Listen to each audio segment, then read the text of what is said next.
সবাইকে সংবাদ এক নজরে স্বাগত। সঙ্গে আছি আমি বুশরা জাহানিমা।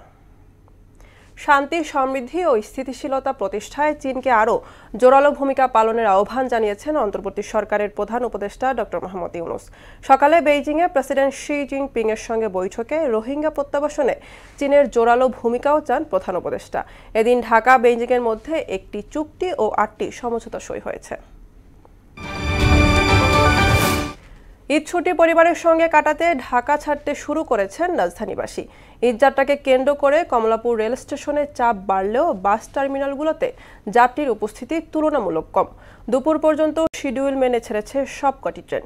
শুক্রবার ৭২ জোড়া ট্রেন রাত ১২টা পর্যন্ত ছেড়ে যাবার কথা রয়েছে। ঈদ উল ফিতরে রাজধানীর নিরাপত্তায় বিশেষ ব্যবস্থা নেওয়ার কথা জানিয়েছে ডিএমপি। বাসাবাড়ি, দোকানপাট, ব্যবসা প্রতিষ্ঠান ও বিপণী বিতানের নিরাপত্তায় নগরবাসীকে কিছু নির্দেশনা মেনে চলার অনুরোধ জানানো হয়েছে। পুলিশের নেওয়া পদক্ষেপের পাশাপাশি ব্যক্তি বা প্রতিষ্ঠান পর্যায়ে সচেতনতা বাড়ানো গেলে অপরাধ দমন সফল হবে বলে জানান ডিএমপির মুখপাত্র তালিবুর রহমান। অন্তর্বর্তী সরকার জাতীয় নির্বাচন নিয়ে ধোঁয়াশা তৈরি করছে বলে অভিযোগ করেছেন বিএনপির সিনিয়র যুগ্ম মহাসচিব রুহুল কবির রিজভী। সরকার এক এক সময় এক এক বক্তব্য দিয়ে পতিত সরকারের মতোই বিভ্রান্তি ছড়াচ্ছে বলেও মন্তব্য করেন তিনি। নয়াপল্টনে বিএনপির কেন্দ্রীয় কার্যালয়ে এক অনুষ্ঠানে নির্বাচনের সুনির্দিষ্ট তারিখ ঘোষণার আহ্বান জানান রিজভী। শক্তিশালী ভূমিকম্পের তাণ্ডবে লন্ডভন্ড হয়ে গেছে মিয়ানমার ও থাইল্যান্ডের ব্যাংকক। চোখের নিমেষেই ধ্বংসস্তূপে পরিণত হয়েছে বিলাসবহুল বহুতল ভবন। মিয়ানমারে মসজিদ ধসে পড়ে অন্তত ২০ জন নিহত হয়েছেন।